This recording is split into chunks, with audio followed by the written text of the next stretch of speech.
Saúdo a todos com a paz do Senhor Jesus. Amém. Convidamos a todos para abrirmos a Bíblia no livro do profeta Obadias. Obadias é um dos profetas menores. Se você encontrar os profetas maiores, é fácil de encontrar. Isaías, Jeremias, Lamentação de Jeremias, Ezequiel. E aí você encontra Daniel. Segue Oséias, Joel, Amós. Logo em seguida, Obadias. Antes de Jonas. Obadias tem apenas 21 versículos. É o menor livro do Antigo Testamento. Por isso é chamado de profeta menor. Eu tenho dito aos irmãos que essa classificação de profetas maiores e menores não é de desprezo e nem para enaltecer a outros, mas é no sentido de dizer o tempo em que eles atuaram. Pouco tempo falamos sobre o profeta Ageu, e Ageu também é considerado um dos profetas menores. Agora, Obadias. Olhe para o versículo de número 1, diz assim: visão de Obadias. Assim diz o Senhor a respeito de Edom. Temos ouvido a pregação do Senhor,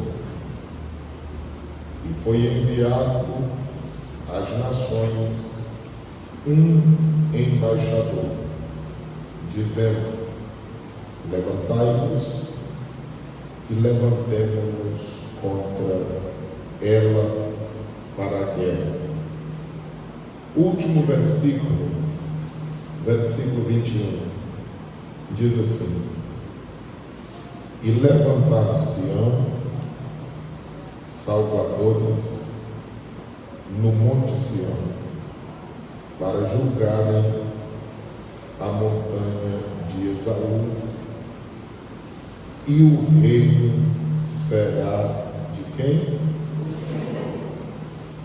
Baseado nestes dois versículos, nós queremos falar com os irmãos e amigos, subordinado a esse tema: nosso Deus e juiz, rei. Nosso Deus é juiz e rei. Nosso Deus é juiz e rei.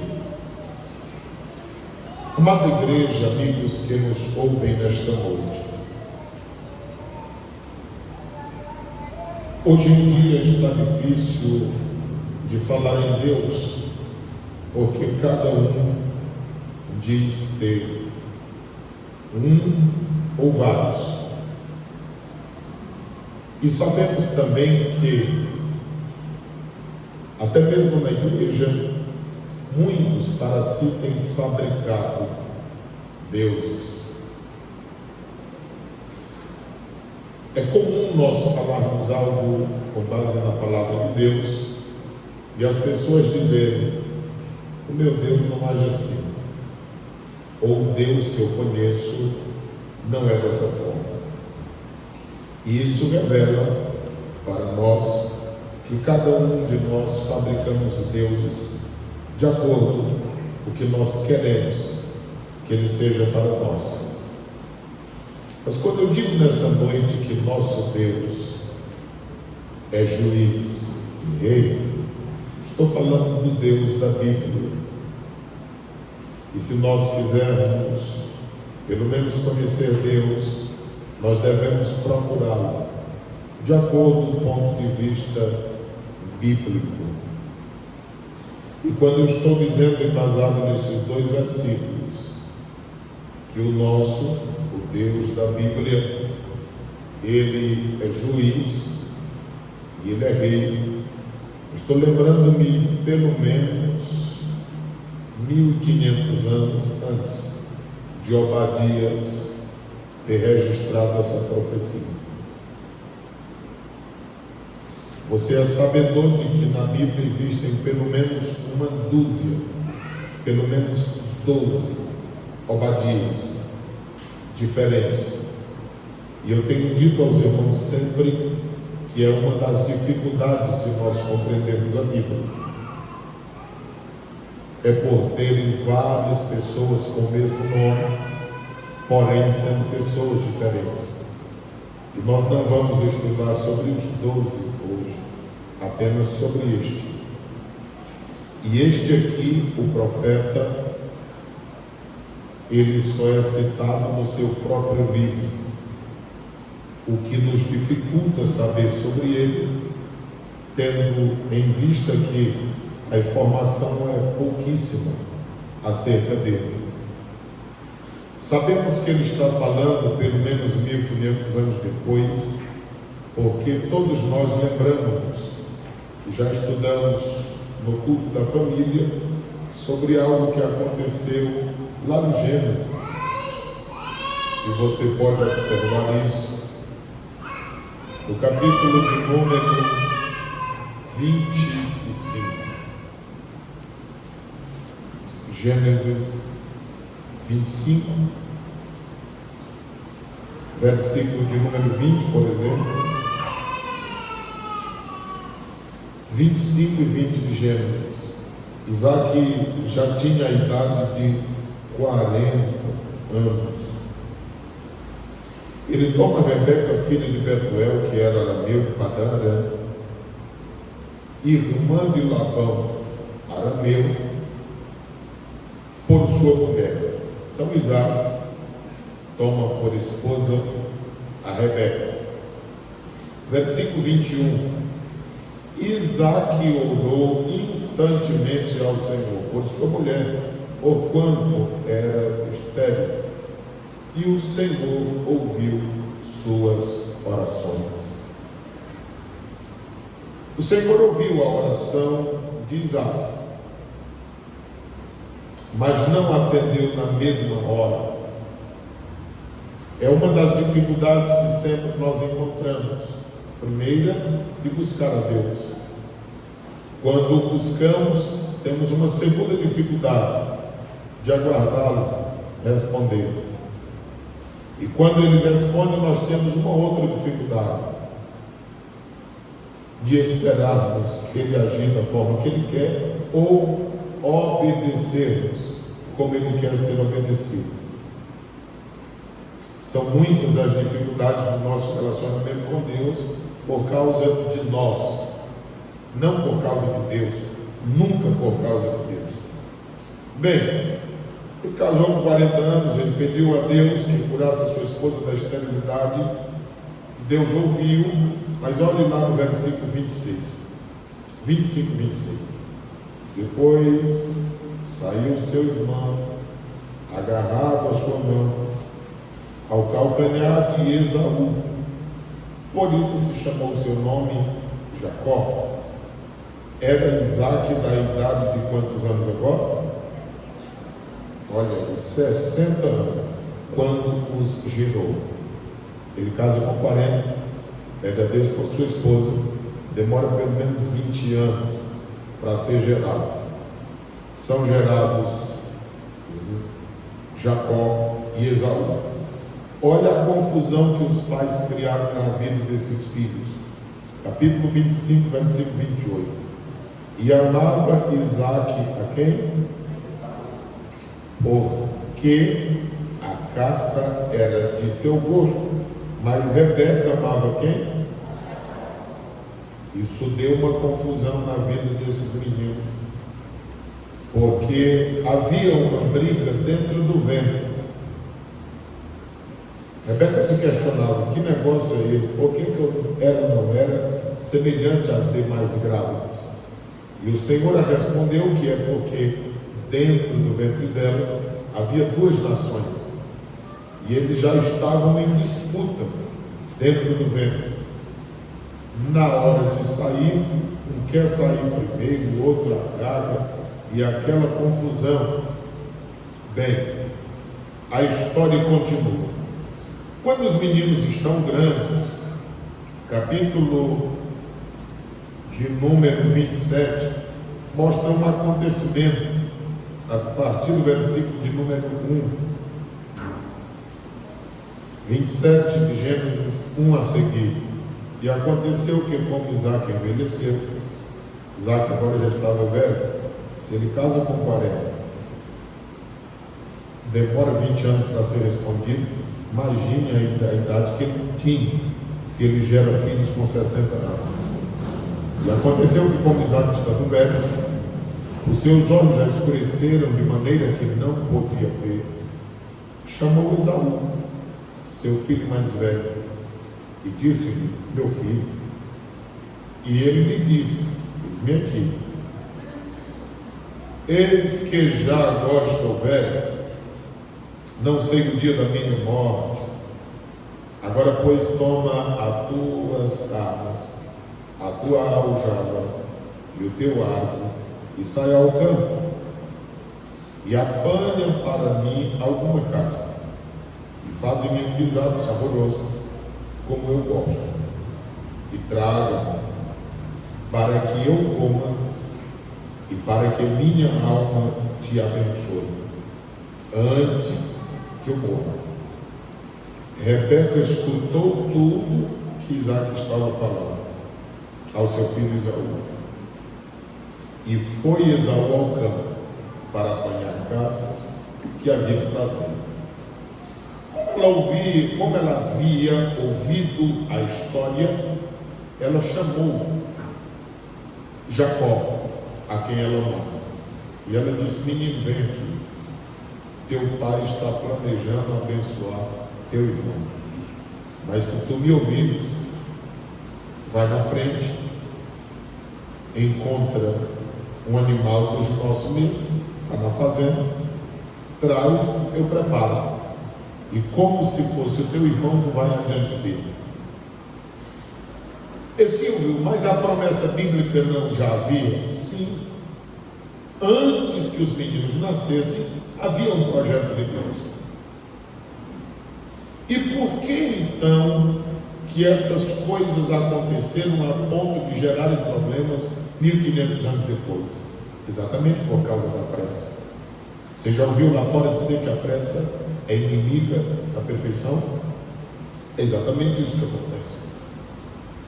Você sabe que durante a vida, um dia, Jacó está com um prato de alimento saborosíssimo. Esaú chega da caça e diz: eu quero comer, estou com muita fome, a ponto de morrer. Jacó esperto disse: está fácil, você está com fome e eu tenho alimento, é só você me dar o direito de primogenitura, que não havia necessidade, porque Deus já havia dito que isso aconteceria naturalmente, o menor serviria o maior. Jacó tenta a Esaú não valorizando o direito de primogenitura por ser o primeiro a nascer e por ser abençoado no final 2 vezes pela herança, ele não valoriza, e ele simplesmente diz: está fechado, eu te repasso o direito de primogenitura, tu me repassa esse prato de alimento e nós estamos resolvidos. Para dar-se cumprimento a essa enrolada deles, a mãe ajuda, trapaceando, como nós vimos aqui, escutando a conversa do pai, armando todo um plano e as coisas acontecendo. O que depois daquilo, quando Esaú toma o entendimento, porque Esaú era diferente de Jacó, Jacó não tinha pelos, tanto quanto Esaú, e a mãe dele disse: não, do corpo do animal eu tiro, boto nos teus braços, teu pai passa a mão e vai sentir peludo, eu te abençoo do mesmo jeito.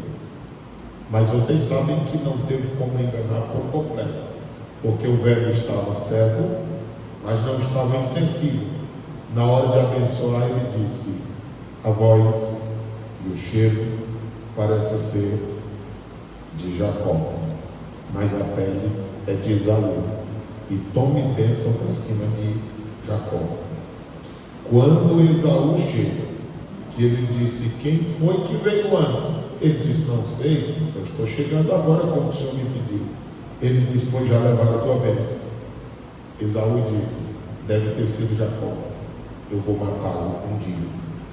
Só vou aguardar papai morrer, ele morrendo, matarei meu irmão. Muito tempo depois é quando acontece essa situação, e olha como o profeta Obadias começa dizendo, a visão de Obadias: assim diz o Senhor Jeová a respeito de Edom. Edom, você sabe que são os descendentes de Esaú, portanto, edomitas. Tem algumas lições aqui que nós precisamos tirá-las. A primeira é que o nosso Deus é juiz, e ele se apresenta aqui nesses primeiros versículos como juiz. Ele diz: temos ouvido a pregação do Senhor. É Obadias dizendo: nós ouvimos que Deus anunciou alguma coisa. Coloque isso na sua mente. Deus nunca fará algo sem antecipadamente não nos avisar. Porque nesse livro que antecede o livro de Amós, capítulo 3, versículo 7, diz: Deus não faz absolutamente nada sem que antecipadamente não revele aos seus servos, os profetas. O que acontece é que nós estamos tão insensíveis à voz de Deus, que às vezes não ouvimos, às vezes não atentamos para a sua voz, às vezes passa-se despercebido, às vezes nós estamos em um culto tão desatentos, mas tão desatentos, que nós somos incapazes de saber o que está acontecendo, ao ponto de, se ouvir um aviso, não saber o que acontece depois, a ponto de, se ouvir alguém falar, não sabe de que assunto está falando, porque nós estamos desatentos. Como nós ouviremos a voz de Deus, se Deus também fala pela sua palavra? Às vezes nós estamos em um culto como esse, Deus pode falar através de um livro, através de uma mensagem, até da leitura da palavra de Deus, mas desatentos que estamos, às vezes se passa despercebido. O texto sagrado nos mostra que o Senhor avisou antecipadamente, e foi enviado às nações um embaixador, um profeta, um anunciador, alguém que falou algo dizendo: levantai-vos, levantemo-nos contra ela para guerra. E olha que o Senhor estava falando acerca de Edom, a respeito de Edom, dos edomitas, do povo de Esaú. E é bom que nós notemos que sempre quando Deus fala com relação a Jacó, com relação a Esaú, Deus não está falando de pessoas, indivíduos, principalmente nessas profecias, como também ele fala em Malaquias, como fala em Amós, está falando de povos. O apóstolo Paulo, depois de muito tempo, escreve também em Romanos 9, 10 a 13, ele fala de povos outra vez, porque muitas pessoas interpretam errado, achando que Deus está falando de indivíduos. E se você pegar essas profecias e aplicar direcionada a indivíduos, você também haverá de compreender erradamente a Bíblia Sagrada. Nestas profecias está falando a povos, não a pessoas, indivíduos. O texto diz, o versículo de número 2: eis que te fiz pequeno entre as nações, tu és muito desprezado. Por que Deus fala assim ao povo de Esaú, aos edomitas? Porque eles estavam totalmente desprezando ao povo de Jacó, dizendo que eles eram desprezíveis. E olha que Jacó está representando o povo de Deus, ao tempo que os edomitas, embora sendo o povo de Deus, mas estavam se colocando aqui como inimigos. porque a guerra estava travada desde que eram os dois irmãos, mas aqui agora são povos. Igreja, todos nós sabemos que o reino dividido não prosperará. Igreja, todos nós sabemos que a nossa família só prosperará se nós estivermos com um só propósito. E quando eu falo de família, eu estou falando da nossa família mesma genética, ou até mesmo da família espiritual, a igreja. Nós só podemos ter um propósito e um objetivo no que diz respeito ao reino de Deus. Nós não podemos estar divididos, porque se assim for, nós não teremos progresso na obra do Senhor nosso Deus. O texto sagrado diz que o Senhor falou ao povo de Esaú: és pequeno, ou seja, te fiz pequeno entre as demais nações. Tu pensas ser desprezado, mas é que assim que eu te fiz. Por quê? O povo de Esaú estava achando ser grande, estava achando ser besta, e todo mundo sabe de cor e salteado. Quem se exalta, Deus humilha. Quem a si mesmo se humilha, Deus se encarrega de exaltar. Mas como é difícil isso? Porque há muitas pessoas que passam por situações de humilhação, ou seja, são humilhados, mas nunca se humilham. Sempre cito o exemplo daquela criança em que o pai por várias vezes o sentava na cadeira e ele ficava em pé na cadeira, e chegou o ponto de o pai sentar e dizer: se tu levantar outra vez eu te bato. E alguém passou, estava lá o menino com a cara ruim, de braços cruzados, e alguém perguntou: você está como? Eu estava sentado, mas ele disse: eu estou em pé. Embora ele estivesse sentado, porque o pai o obrigou, ameaçando bater, mas na mente dele ele dizia: eu estou em pé, porque eu sou teimoso. Então há muitas pessoas que passam por situações humilhantes, mas eles mesmos não se humilham. Ou seja, eles estão dizendo: na hora que eu tiver oportunidade, eu devolverei o troco. Mas como nós temos um Deus que é juiz e que também reina, que ele reina, olha só o que diz o versículo 3: a soberba do teu coração te enganou. Irmãos, quantos de nós não deixamos que o orgulho no coração seja o suficiente para enganar até mesmo a nossa? Mas o texto sagrado diz que essa soberba te enganou, como o que habita nas fendas das rochas.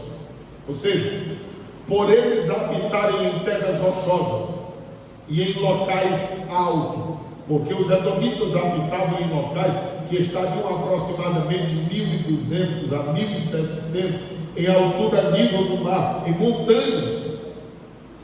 Isso para eles era uma questão segura.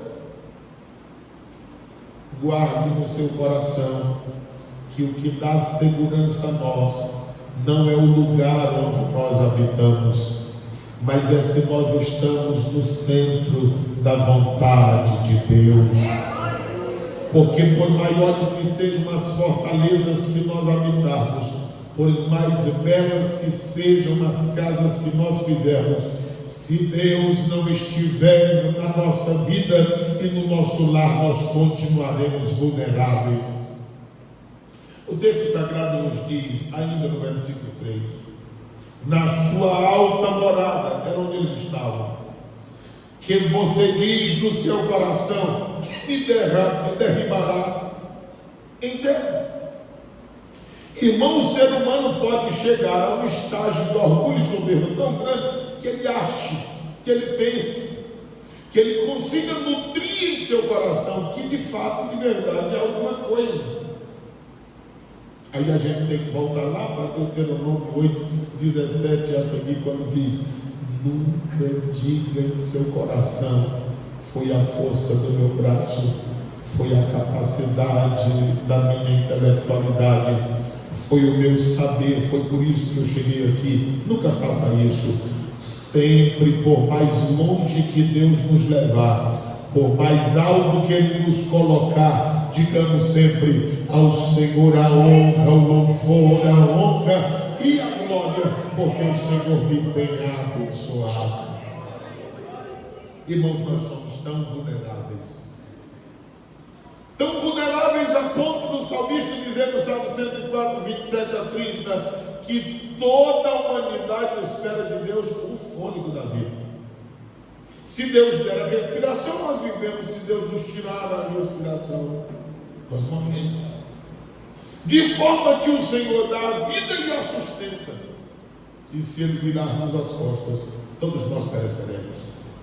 O texto sagrado continua e diz no versículo 4: é o Senhor que aparece como juiz, anunciando antecipadamente: ainda que se te elevares como a águia. Ele usa a simbologia da águia porque é a que voa mais alto, e o seu ninho sempre é posto nas rochas mais altas. Você não vai ver alguém dizendo assim: eu achei um ninho de uma águia. Isso não existe. Se te elevares como a águia e puseres o teu ninho entre as estrelas, dali te derribarei, diz o Senhor. Por mais alto que nós achemos que podemos chegar, se Deus cismar de nós, ou se olhar e ver em nós algum orgulho, alguma soberba, achando que já somos autossuficientes e que não dependemos de Deus para nada, Deus haverá de colocar as coisas no devido lugar. E lembremos-nos que, embora agora tudo esteja dando certo, mas vai chegar um momento, porque eu estou falando de uma situação aproximadamente 1500 anos depois daquilo que aconteceu no Gênesis. E eu estou dizendo que o Deus a quem servimos, Ele tanto é juiz como Senhor, e Ele jamais aplicaria uma sentença sem antes não nos avisar. E aqui é um aviso de Deus para o seu povo. Versículo 5: se viessem a ti ladrões ou roubadores de noite, como estás destruído, não furtariam o que lhes bastasse? Se a ti viessem os vitimadores, não deixariam alguns cachos? Como foram buscados os bens de Esaú, como foram esquadrinhados os seus esconderijos? Veja só, naqueles dias passados, as pessoas que plantavam, elas colhiam tudo do bom e do melhor, mas algumas espigas mirradas e até algumas boas eles deixavam para trás. Qual o propósito? Para cumprir-se o que o salmista diz: eu fui moço, sou velho, nunca vi um justo padecendo necessidade, e nem a sua descendência mendigar o pão. Por que o salmista não tinha visto? Porque naquele tempo, nas terras de Israel, os estrangeiros, as viúvas, os órfãos, os necessitados, eles saíam atrás daqueles que saíam colhendo. E quando eles viam as espigas xoxas, algumas que propositalmente eram deixadas, aquelas que caíam ao chão, eles não pegavam, para alimentar todo aquele povo que tinha mais necessidade. Aqui o que o Senhor está dizendo é: tu lembras que na prática da colheita era deixada alguma coisa? Aí ele traz uma explicação, que quando o povo de Esaú fosse atacado, as coisas não seriam bem da forma como era na colheita. Versículo de número 7: todos os teus confederados te levaram para fora dos teus limites. Os que gozam da tua paz te enganaram. Prevaleceram contra ti os que comem o teu pão, e puseram debaixo de ti uma armadilha. Não há em Edom entendimento, e não acontecerá naquele dia, diz o Senhor, que farei perecer os sábios de Edom, e o entendimento da montanha de Esaú. E os teus valentes, ó Temã, estarão atemorizados, para que da montanha de Esaú seja cada um exterminado pela matança. O que o Senhor estava dizendo ao povo de Esaú, avisadamente e antecipadamente, era: se na colheita é deixado alguma coisa, eu estou avisando, quando o meu juízo se cumprir sobre os edomitas, eu não deixarei absolutamente nada. Igreja, nós devemos entender que Deus é juiz e rei, porque nunca uma pessoa sairá dos caminhos de Deus ou pecará sem que antes seja avisado ou avisada pelo Espírito Santo de Deus. Às vezes as pessoas ficam flertando, brincando com o pecado, como se nada fosse, mas deixe eu lhe dizer, o inimigo nunca brincou de ser inimigo, ele continua querendo destruir e acabar com vidas e famílias inteiras, e somente a bênção de Deus na nossa vida, ouvindo os avisos de Deus e conselhos da sua palavra, para nos livrar de tudo quanto o adversário quer fazer na nossa vida, que às vezes pode ser levantado pelo próprio Deus, para dar cumprimento à sua palavra que antecipadamente ele avisou. Pois o texto começa dizendo que o embaixador saía dizendo: levantem-se, vamos, levantem-se contra Edom, para que eles saibam que o Senhor é juiz, e que antecipadamente ele avisou, e por não obedecer, eles sofrerão as consequências. Por mais que nós achemos que o nosso pai, a nossa mãe, a esposa ou o marido, o pastor não veio, há olhos como chamas de fogo que nos veem em todos os lugares, e não há sequer um passo que venhamos a dar que o Senhor não esteja vendo tudo. Versículo de número 10 diz: por causa da violência feita a teu irmão Jacó, cobriste-á com a confusão e serás exterminado para sempre. O Senhor estava falando de uma sentença por causa da intriga que havia. Versículo 11: no dia em que estiveste em frente dele, no dia em que os forasteiros levavam cativo ao seu exército, e os estranhos entravam pelas suas portas e lançavam sorte sobre Jerusalém, que era Jacó, tu mesmo eras um deles. Ou seja, Esaú se levanta contra Jacó para tentar acabar, dizimá-lo, e ele estava no meio daquele povo. É isso que o Senhor está dizendo. Nós devemos ter um cuidado para nunca levantarmos contra um de nossos irmãos, porque parece que a igreja é o único exército onde chuta o soldado quando está ferido e caído, e essa não deve ser a nossa função. Diz o versículo 12: mas tu não devias olhar para o dia de teu irmão, no dia do seu desterro, nem alegrar-se sobre os filhos de Judá, que é a mesma Jerusalém, o mesmo Jacó, no dia da sua ruína, nem alargar a tua boca no dia da angústia. O que ele está dizendo é que alargar a boca era rir da miséria do outro enquanto ele estava passando por dia de cativeiro, porque é possível que alguém veja alguém que falhou no nosso meio e que às vezes enfrenta dificuldade por causa daquilo que plantou, porque tudo que o homem semeia ele haverá de colher, e há quem vibre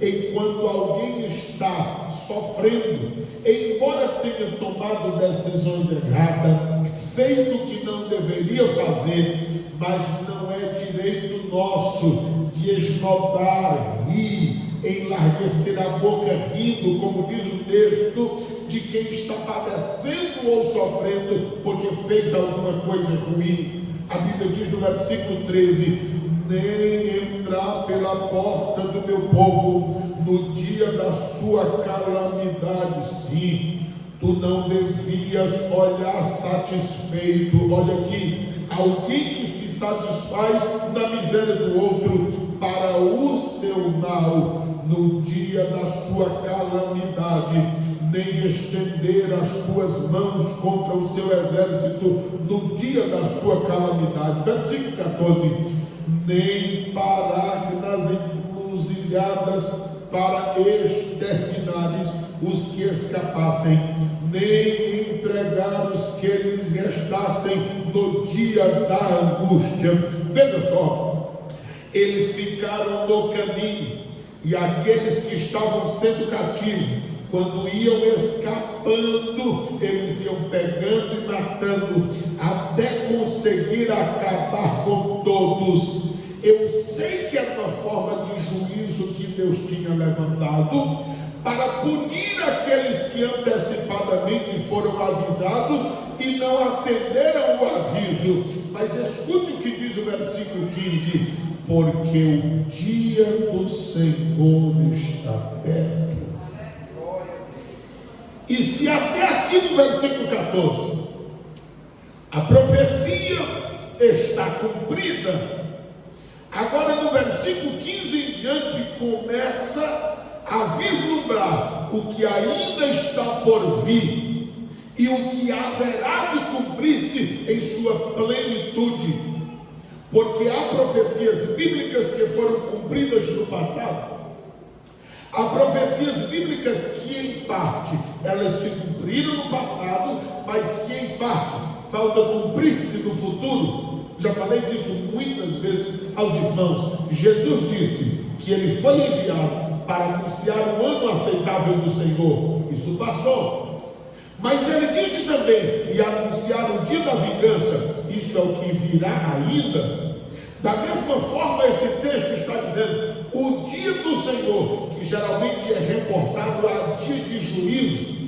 Quando fala de dia de Cristo na Bíblia, está se reportando a volta do Senhor. Quando se fala de dia do Senhor, está se falando o que acontecerá depois da volta de Cristo, ou seja, momentos de juízo. É por isso que dizemos que o nosso Deus é juiz, mas também Ele é rei nosso, e a sua palavra diz: o dia do Senhor está perto. Irmãos, está tão perto.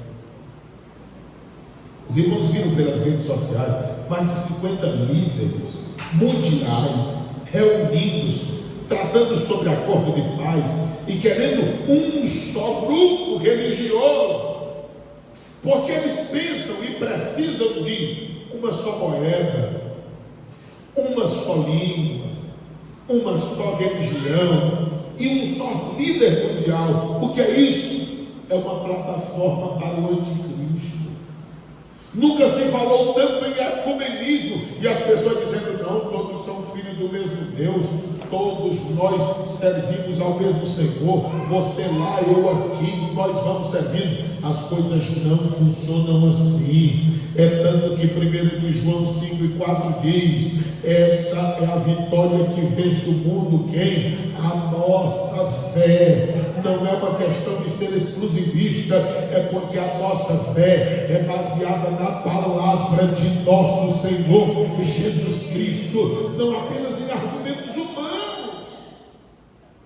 É por esse motivo que o profeta diz: olha, quem fizer o mal vai chegar no dia de também haver de receber o mal. É por isso que nós devemos ter muito cuidado com o que fazemos, falamos e como agimos, porque o profeta disse: o dia do Senhor está perto. Sobre todas as nações. Observe que não é mais sobre os edomitas,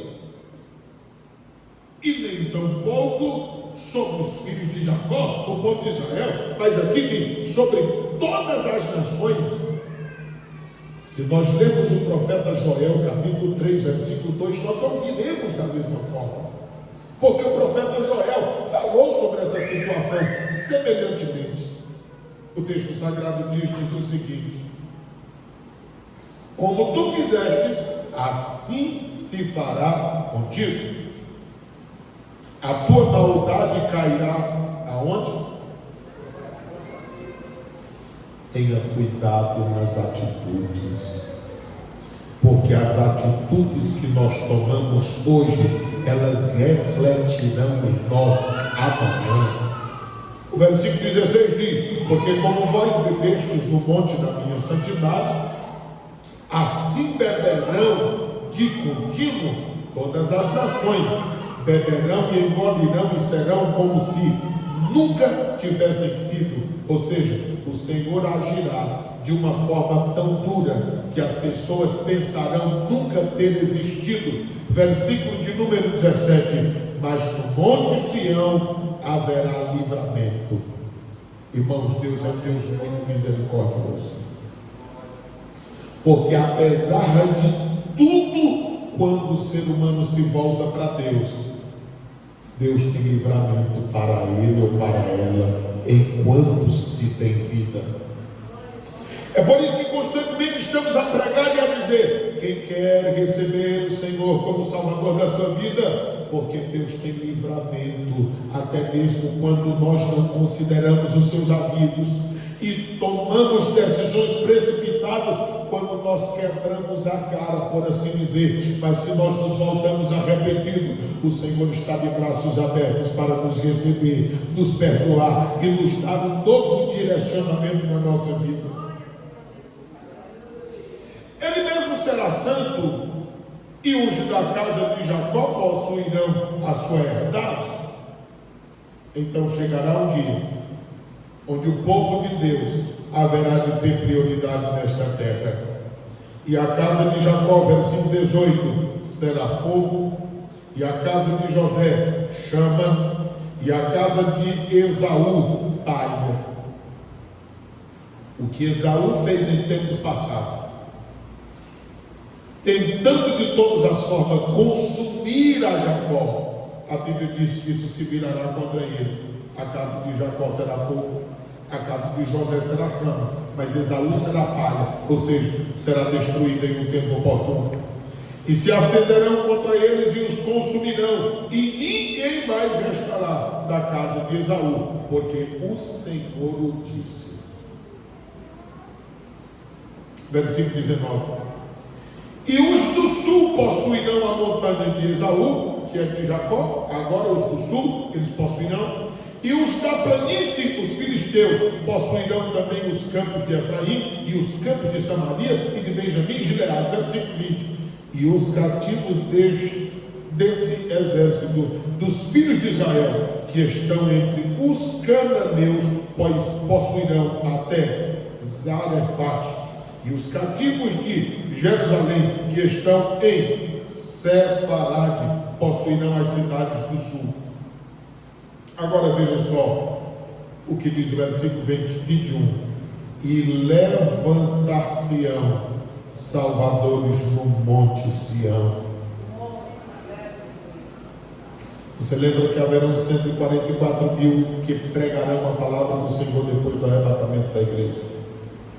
Você lembra de duas testemunhas que a Bíblia não diz quem são elas, e tem um bocado de gente se perdendo, querendo saber e querendo adivinhar quem elas são? Se a Bíblia não diz, mas diz que haverão duas testemunhas, eles pregarão o Evangelho do Reino logo após a igreja ser arrebatada.